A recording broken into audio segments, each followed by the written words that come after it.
Pansit kanto naman ang ating lulutuin pang merienda mga kaumami.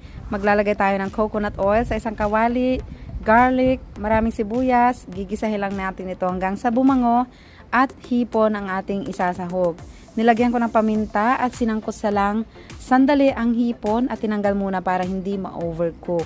Nilagay ko na muna ang baby corn, carrot, at yung ating beans para mauna ng maluto. Isinunod ko naman ang repolyo at naglagay ng pampalasa katulad ng oyster sauce, teriyaki sauce at soy sauce. Pagkatapos ay nilagay ko na ang mga bell peppers at hinango muna ang mga gulay. Papabunguhin natin ulit ang kaunting teriyaki sauce, oyster sauce at nor cube sa ating kawali na ginamit kanina tsaka nagpakulo ng tubig.